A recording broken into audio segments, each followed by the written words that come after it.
I was halfway through my morning coffee when my phone rang with a number I didn't recognize. The voice on the other end belonged to a confused contractor who said he was standing in my backyard in Phoenix, Arizona, ready to demolish a shed. But something didn't feel right to him. That phone call probably saved me from losing the custom workshop I'd spent 3 months building with my own hands and about $15,000 in materials. "Sir, I'm really sorry to bother you, but I'm Mike from Desert Demo and Construction," the man said, sounding genuinely uncomfortable. "I've got a work order here to tear down a shed at 4782 Saguaro Ridge Drive. And well, this doesn't look like any shed I've ever seen. It's got electrical hookups, insulated walls, and custom windows. Before I touch anything, I wanted to make sure you actually authorized this." My blood ran cold. I absolutely did not authorize anything. Who ordered this? Says here it's from the HOA president, a Margaret Jamison. She signed off on an emergency demolition order, claiming it was an unpermitted structure that violated community standards. I was already grabbing my keys and heading for the door. I lived about 20 minutes away at my girlfriend's place in Scottsdale, but I'd kept my house in the Sunset Hills community because it had been my father's home before he passed.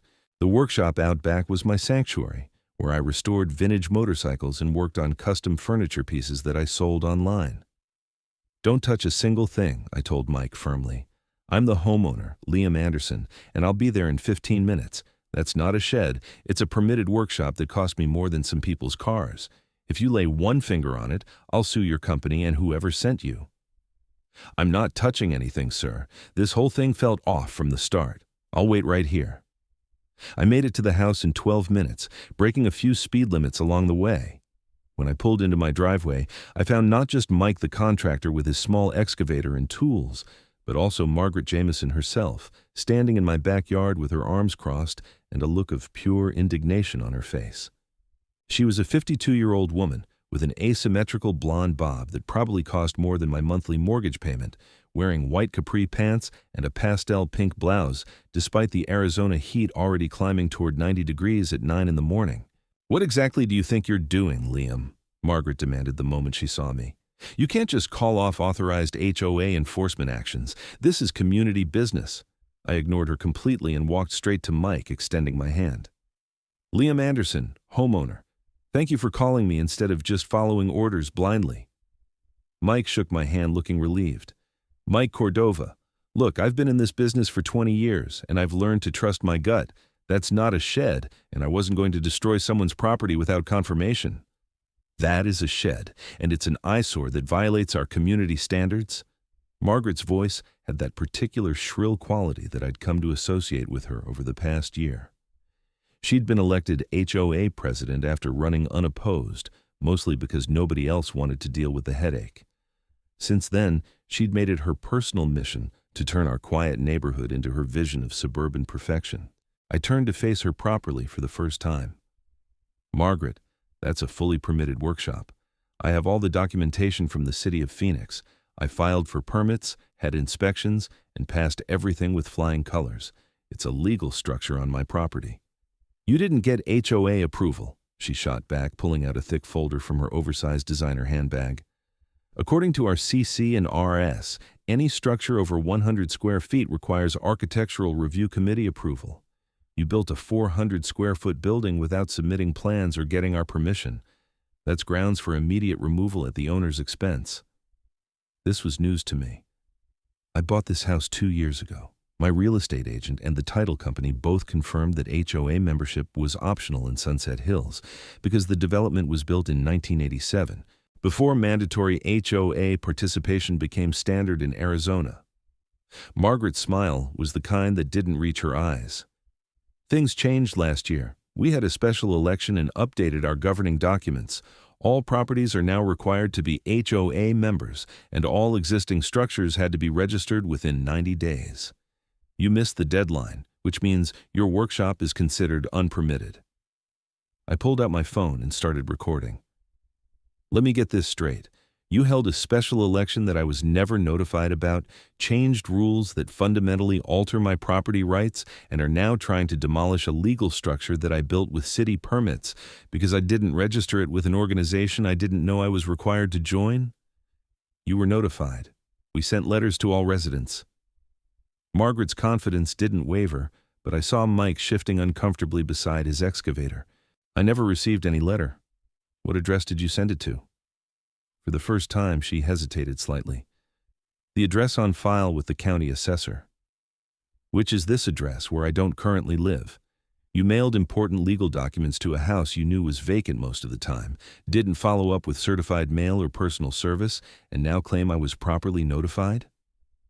I kept my voice level, but anger was building in my chest.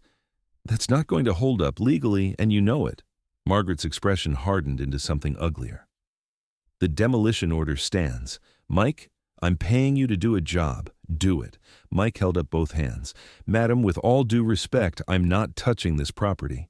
The homeowner is present, he's denied authorization, and this has lawsuit written all over it. You can keep your deposit, but I'm out.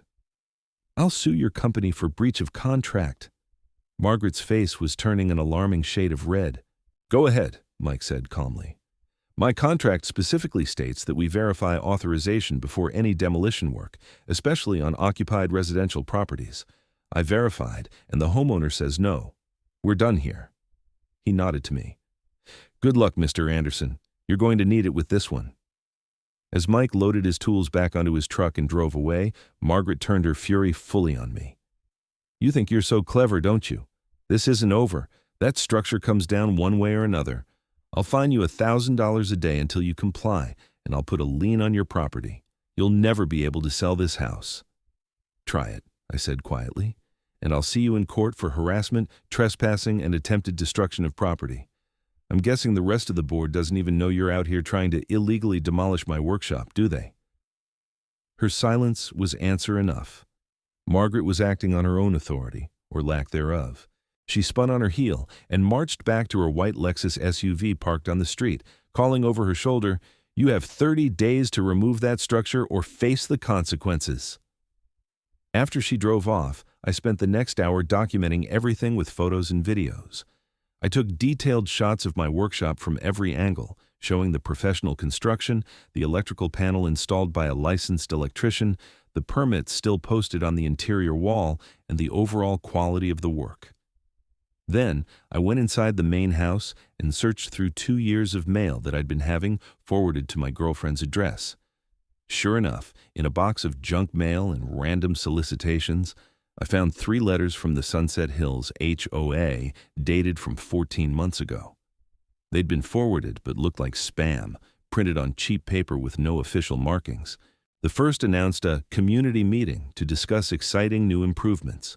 The second mentioned a vote to modernize our community standards.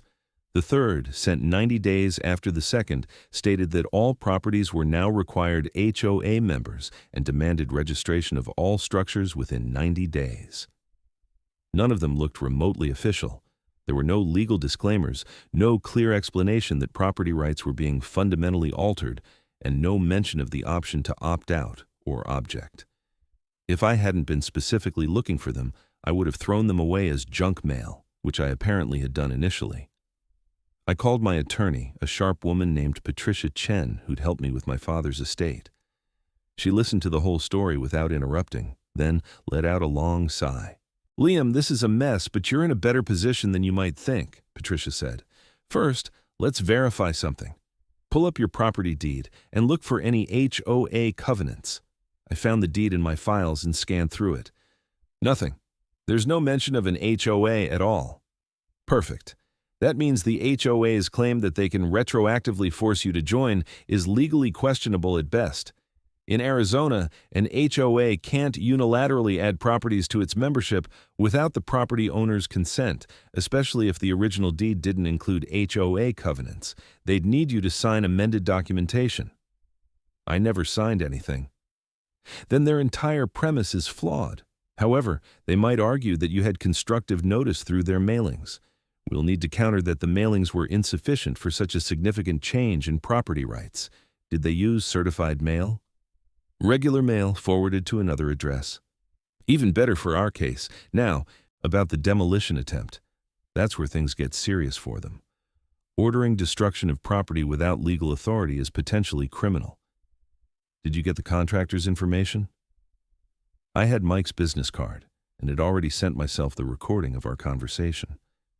Patricia told me to file a police report immediately, not because she thought anything would come of it criminally, but to create an official record.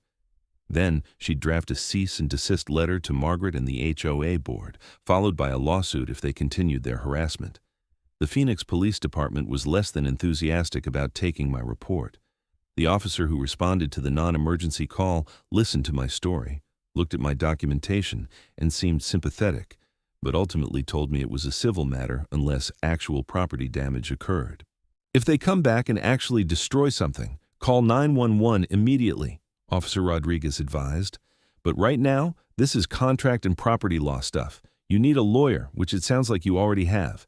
Keep documenting everything. Over the next week, things escalated in ways I didn't anticipate. Patricia sent her cease and desist letter via certified mail to Margaret personally and to the 4 other board members of the Sunset Hills HOA. The responses varied wildly. 2 board members, Frank and Dorothy Carmichael, an elderly couple who'd lived in the neighborhood for 30 years, called me directly. They were mortified. Liam, we had no idea Margaret was pulling stunts like this, Frank said, his voice shaking with anger. Dorothy and I voted for some updated standards about lawn maintenance and exterior paint colors, but we never agreed to forcing non-member properties to join or demolishing people's buildings. This is insane. Dorothy got on the line too. Margaret told us she was handling enforcement issues and that we should leave it to her as president. We trusted her. That was clearly a mistake. They weren't the only ones. Another board member, Raj Patel, was equally shocked and immediately called for an emergency board meeting to review Margaret's actions. The 5th member, a man named Carl Brenner, who was apparently Margaret's next-door neighbor and close friend, was the only one who defended her. The emergency meeting was held at the community clubhouse 4 days after the demolition attempt. As a property owner being targeted by HOA action, I had the right to attend and speak. Patricia came with me, armed with a briefcase full of documentation. The clubhouse was a modest single-story building with a small pool, and about 30 residents showed up, having heard through the neighborhood gossip chain that drama was brewing. Margaret sat at the head table with the other board members, looking composed, but with a tightness around her eyes that suggested she was feeling the pressure. Raj called the meeting to order and immediately addressed the elephant in the room.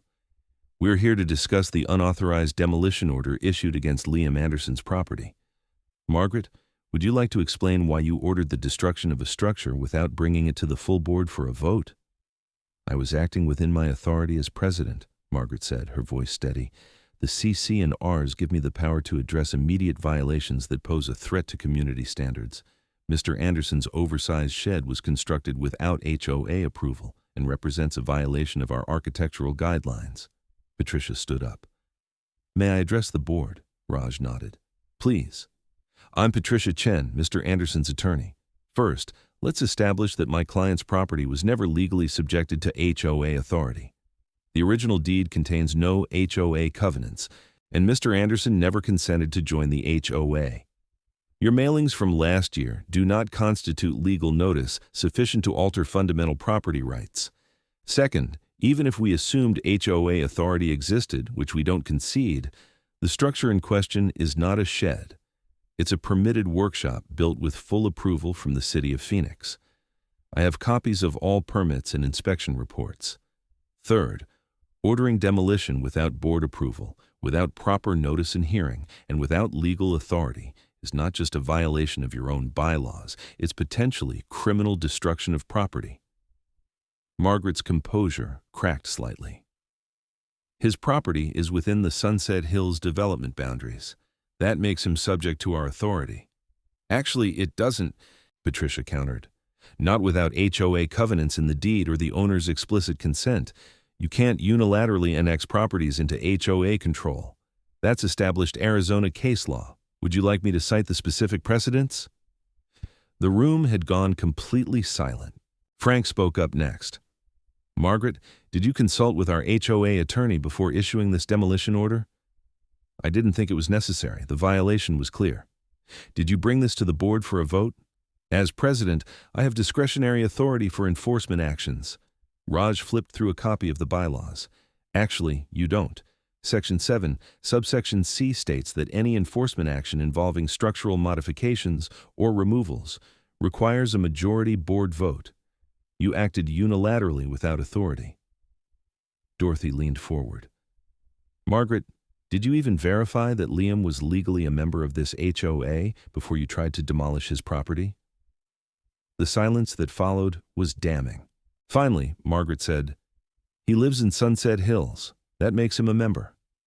"Except it doesn't," Patricia interjected, "and even your own records show this. I submitted a public records request to the HOA yesterday and received your membership roster this morning. Liam Anderson is not listed as a member. You attempted to demolish the property of a non-member without any legal authority whatsoever." The murmuring from the residents in attendance grew louder. Carl Brenner tried to defend Margaret. "She was trying to maintain our property values. Nobody wants to see oversized structures ruining the neighborhood aesthetic." "Have you actually seen my workshop?" I asked, standing up.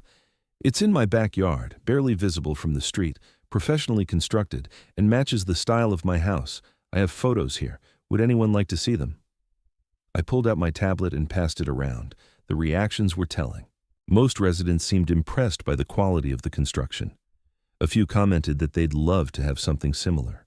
Nobody looked horrified or offended by it. An older woman I recognized as Sarah Montgomery raised her hand. "I live 3 houses down from Liam's property. I can barely see his workshop from the street, and it looks nice. Margaret, you can see my storage shed from the road, and it's just a cheap metal thing from Home Depot. Why aren't you trying to demolish mine?" Margaret's face flushed. "That's different." "How?" "Your shed was registered with the HOA." "Because I'm actually a member who bought my house after the HOA was established," Sarah said pointedly. "Liam isn't a member. You have no authority over his property." The meeting deteriorated from there, with resident after resident questioning Margaret's judgment and authority. By the end, the board voted 4-1 to immediately revoke the demolition order, issue a formal apology to me, and place Margaret on administrative leave, pending a full investigation into her conduct as president. The only vote in her favor came from Carl. Margaret stood up, shaking with rage. "You're all making a huge mistake. I've dedicated myself to improving this community, and this is how you repay me? Fine. Do whatever you want. But don't come crying to me when property values tank, because every homeowner decides to build whatever eyesore they feel like in their backyard." She stormed out, and I heard her SUV peel out of the parking lot moments later. I thought that would be the end of it. I was wrong. 3 days later, I got a call from my insurance company. Someone had filed a complaint claiming that my workshop was an unpermitted structure that posed a safety hazard and increased the liability risk on my property. The insurance company wanted to send an inspector. I agreed immediately. "Send whoever you want. I have nothing to hide. But you should know that this is harassment from a woman who's trying to force me to tear down a completely legal building." The inspector came out the next afternoon. His name was Tom, and he was a retired fire marshal who now did safety inspections for insurance companies. He spent an hour going over every inch of my workshop, checking the electrical, the ventilation, the fire safety measures, and the structural integrity. "Mr. Anderson, whoever reported this as unsafe was either lying or has no idea what they're talking about," Tom said, making notes on his tablet. "This is one of the best home workshops I've seen. Your electrical work is cleaner than most professional installations. You've got proper fire extinguishers and smoke detectors. The ventilation exceeds code requirements, and the structure itself is rock solid. I'm going to recommend that your insurance rates actually decrease, because this building increases your property value without adding significant risk." I showed Tom the permits and inspection reports from the city. He photographed everything and seemed genuinely impressed. "You did this yourself?" "Most of it. I hired a licensed electrician for the electrical work and had a structural engineer consult on the foundation, but I did the framing, insulation, drywall, and finishing myself." "Well, you did a hell of a job. I'll have my report to the insurance company by tomorrow. They won't have any issues with this." After Tom left, I called Patricia and told her about the insurance complaint. She was silent for a long moment. "Liam, this is stalking and harassment. Margaret is escalating. We need to respond forcefully before she does something even more dangerous." What do you recommend? File for a restraining order and sue her personally for damages. The HOA already revoked her authority and apologized, so they're somewhat protected. But Margaret herself is still acting maliciously. We need to stop her. I didn't want to spend my time and money on a lawsuit, but Patricia convinced me it was necessary. If you don't stop her now, she'll keep coming at you. People like this don't quit unless they're forced to face real consequences. We filed a lawsuit 2 days later seeking damages for emotional distress, attempted destruction of property, and harassment. We also filed for a temporary restraining order requiring Margaret to stay at least 500 feet from my property and cease all contact with me or anyone associated with my property. The hearing for the restraining order was scheduled for the following week at the Maricopa County Superior Court.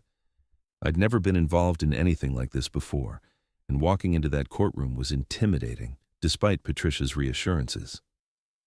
Margaret showed up with her own attorney, a slick-looking guy in an expensive suit who seemed annoyed to be handling what he clearly considered a petty dispute. The judge was a no-nonsense woman in her 60s named Judge Barbara Reeves. Patricia presented our case efficiently, walking through the timeline of events from the demolition attempt to the insurance complaint. She submitted the recording of my phone call with Mike the contractor, photos of the workshop, my permits, and documentation of every interaction with Margaret. Margaret's attorney tried to argue that his client was simply performing her duties as HOA president and that any actions she took were within her official capacity, shielding her from personal liability. Judge Reeves cut him off. "Counselor, I've reviewed the filings.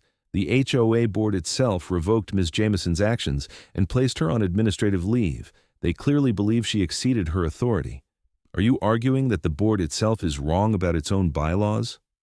"Your Honor, my client acted in good faith based on her understanding of her authority." "Her good faith doesn't negate the harm caused to Mr. Anderson. She attempted to have his property demolished without legal authority. That goes beyond simple misunderstanding." Judge Reeves looked at the documents in front of her. "I'm granting the temporary restraining order. Ms. Jamison, you are to stay at least 500 feet from Mr. Anderson's property, and you are to cease all contact with him directly or indirectly.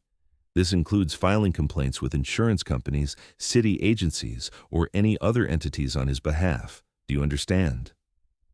Margaret stood up, and I could see tears of rage in her eyes. "Your Honor, this is ridiculous. I was trying to protect my community." "By illegally destroying someone's property?" "Sit down, Ms. Jamison. The order stands. We'll have a full hearing on the permanent order in 30 days. As we left the courtroom, Margaret's attorney pulled Patricia aside. I couldn't hear the conversation, but Patricia's expression was unreadable. When she came back to me, she said, "They want to settle." "What are they offering?" "Margaret will agree to the permanent restraining order, resign from the HOA board, and pay you $15,000 in damages. In exchange, you drop the lawsuit and sign a non-disclosure agreement." I thought about it.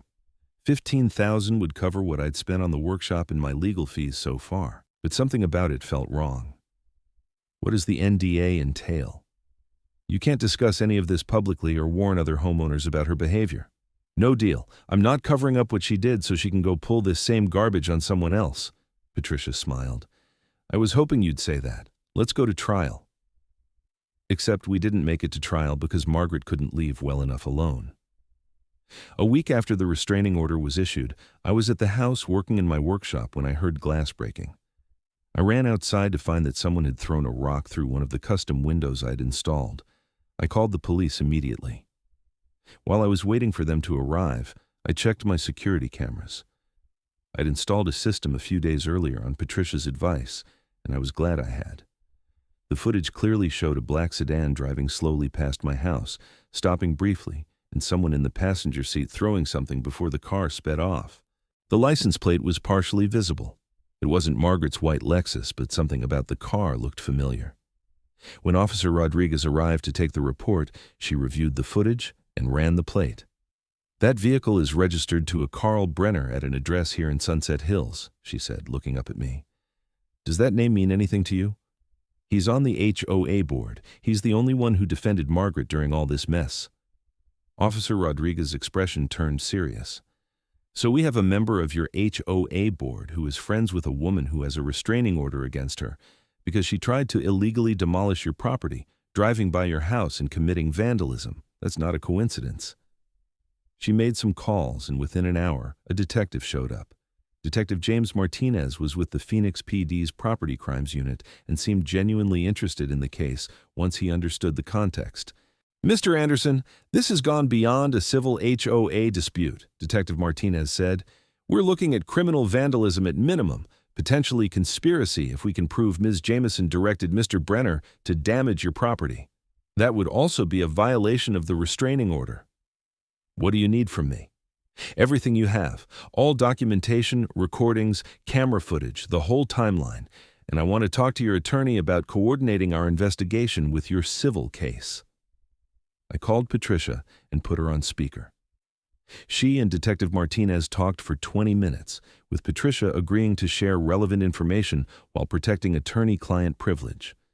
By the time they finished, I felt like things were finally being taken seriously. The detective went to interview Karl Brenner that same evening. I wasn't present for that conversation, but I learned later from Detective Martinez that Karl had cracked almost immediately. He admitted that Margaret had called him in tears after the restraining order was issued, saying that I was destroying the community and ruining her life. She'd asked him to send me a message that my workshop wasn't welcome. Karl claimed he'd only meant to scare me, not cause serious damage, and that he'd thrown the rock himself, not knowing Margaret's restraining order extended to indirect actions through third parties. Both Karl and Margaret were arrested. Karl was charged with criminal damage, and Margaret was charged with violation of a court order and conspiracy to commit criminal damage. They were released on bond, but the legal consequences were piling up. The HOA board held another emergency meeting and voted unanimously to remove both Margaret and Karl from their positions. They also voted to hire an attorney to review all of Margaret's actions as president to determine if she'd abused her authority in other ways beyond my case. That review turned up some disturbing findings. Margaret had been issuing fines and violations to multiple homeowners without board approval, keeping the money in a separate account that she controlled personally. She'd collected over $40,000 in unauthorized fines over the past year. Some homeowners had paid, thinking they had no choice. Others had sold their homes rather than deal with her constant harassment. The Arizona Attorney General's office got involved when the misappropriation of funds was discovered. What had started as Margaret trying to force me to tear down my workshop had snowballed into a criminal investigation involving fraud, theft, and abuse of authority. I tried to focus on my own life while the legal machinery ground forward. The window in my workshop was repaired, and I upgraded my security system. My insurance company, true to Tom's report, actually decreased my rates and apologized for the inconvenience of the inspection. The civil lawsuit moved forward despite the criminal charges. Patricia explained that they were separate issues, one dealing with my personal damages and the other with Margaret's criminal conduct. In civil court, we had a much lower burden of proof and could pursue damages that criminal court wouldn't address. Margaret's attorney tried multiple times to get the case dismissed, arguing that his client was facing enough punishment through the criminal system. Judge Reeves disagreed, noting that the civil case addressed harm specifically to me that deserved compensation regardless of criminal penalties. The trial finally happened 6 months after the initial demolition attempt. It lasted 3 days and was honestly exhausting. I had to testify about the entire experience, from the phone call with Mike the contractor to the broken window and everything in between. Patricia had prepared me well, but it was still emotionally draining to relive the stress and anxiety Margaret had caused. Mike the contractor testified too, explaining how uncomfortable he'd been with the demolition order and why he'd made the decision to call me. "I've seen too many cases where contractors get sued because they followed bad orders," he said. "Something felt wrong, and I've learned to trust that feeling. I'm glad I called Mr. Anderson. Demolishing that workshop would have been a crime, and I want no part of that." Several neighbors testified as character witnesses for me, including Sarah Montgomery and the Carmichaels. They described me as a quiet, respectful neighbor who maintained his property well and never caused problems. They also testified about Margaret's aggressive behavior as HOA president and her tendency to target people she personally disliked. The most damaging testimony came from Raj Patel, who brought copies of internal HOA emails showing that Margaret had discussed her dislike of me personally. In one email to Carl, she'd written, "Liam Anderson thinks he can ignore our community standards because his father used to own that house. I'm going to make an example of him. Nobody disrespects this HOA on my watch." That email, sent 3 days before she ordered the demolition, showed clear malicious intent. It proved that this wasn't about community standards or property values. It was personal. Margaret testified in her own defense, and it went poorly. She was combative with Patricia during cross-examination, refused to accept responsibility for her actions, and at one point actually said, "I did what I thought was necessary to protect property values, and I'd do it again if I had to." Patricia pounced on that. "So you're telling this court that even after being arrested, even after having a restraining order issued against you, even after being removed from the HOA board, you still believe you had the right to order the demolition of Mr. Anderson's legal workshop?" "I had the right to enforce community standards." "You had no authority over his property at all, did you? He wasn't even an HOA member." "He should have been. But he wasn't. You attempted to destroy the property of someone who wasn't subject to your authority in any way. Isn't that correct?" Margaret's attorney objected, but the damage was done. The jury had seen her complete lack of remorse or understanding of boundaries. Deliberations lasted less than 4 hours. The jury found in my favor on all counts: harassment, intentional infliction of emotional distress, attempted destruction of property, and conspiracy. They awarded me $65,000 in compensatory damages and another $100,000 in punitive damages. Margaret's face went white when the verdict was read. Her attorney immediately filed notice of appeal, but Patricia told me not to worry. The evidence was overwhelming, and the judge gave proper instructions. An appeal will fail, and Margaret will just rack up more legal fees. The criminal cases proceeded separately. Carl took a plea deal, pleading guilty to criminal damage in exchange for probation and restitution for my window repair. Margaret refused to take any deal and went to trial on the charges of violating the restraining order and conspiracy. That trial was shorter, and I didn't have to testify much since the evidence was primarily the restraining order itself, phone records showing calls between Margaret and Carl before the vandalism, and Carl's testimony against her. Margaret was convicted and sentenced to 6 months in jail, though the judge suspended all but 30 days and gave her 2 years probation.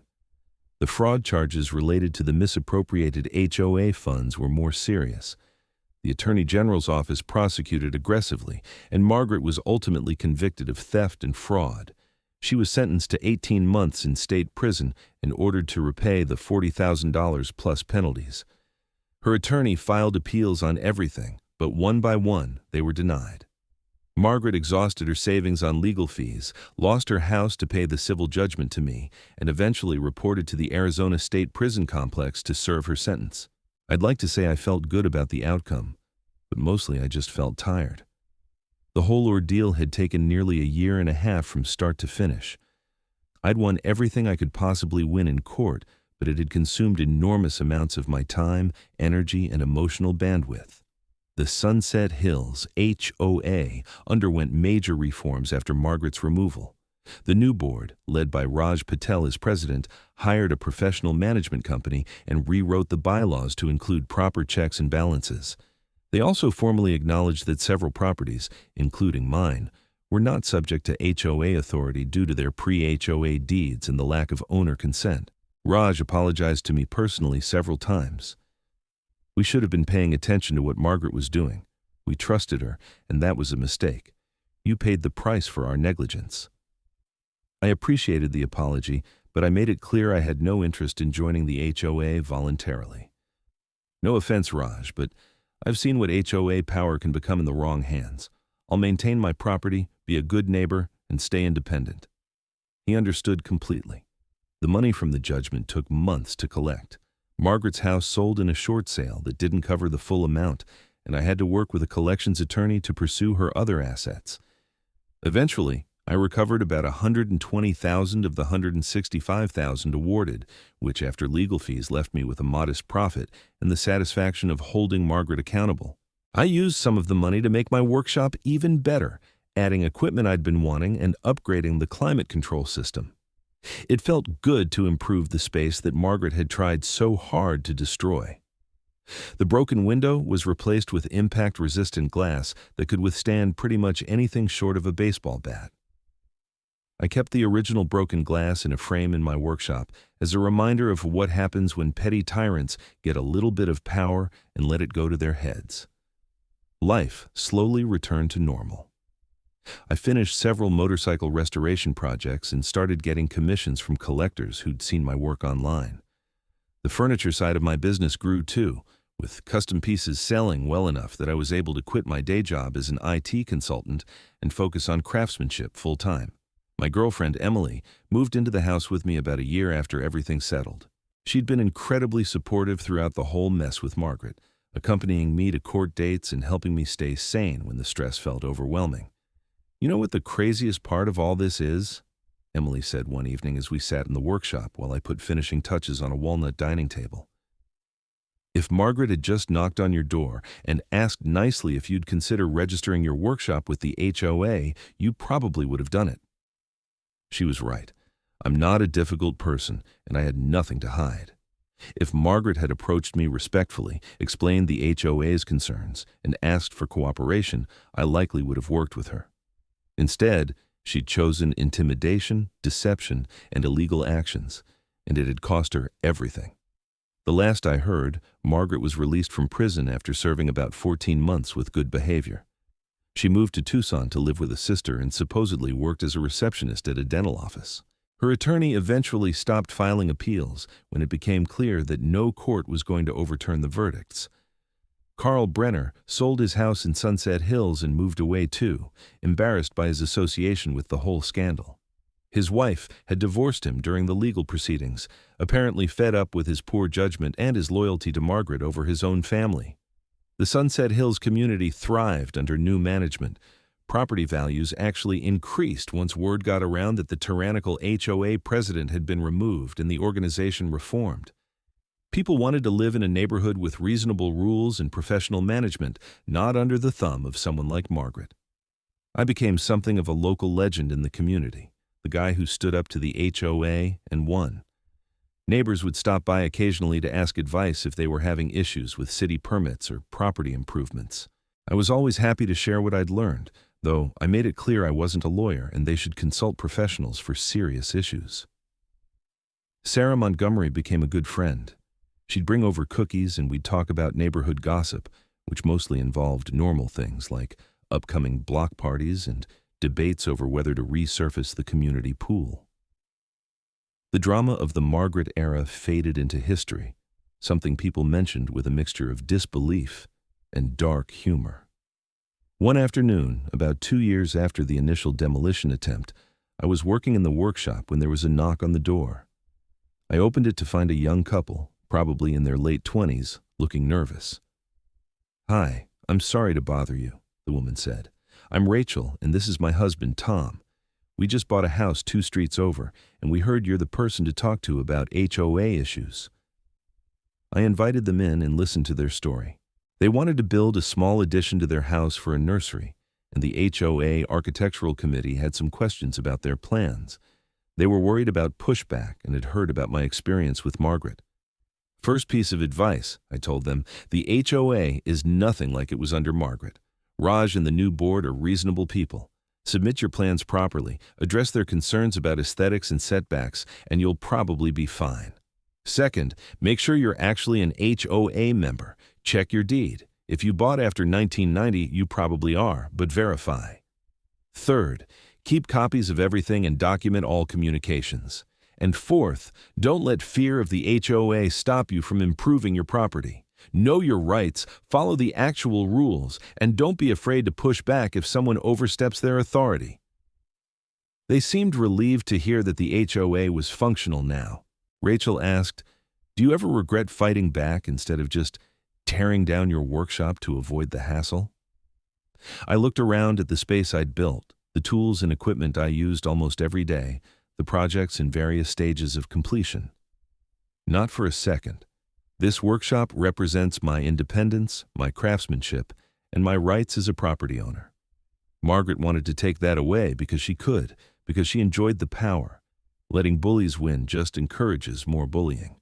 Sometimes you have to stand up and fight, even when it's hard and expensive and stressful. Otherwise, what's the point of having rights at all? They thanked me and left, and I went back to sanding the table I'd been working on.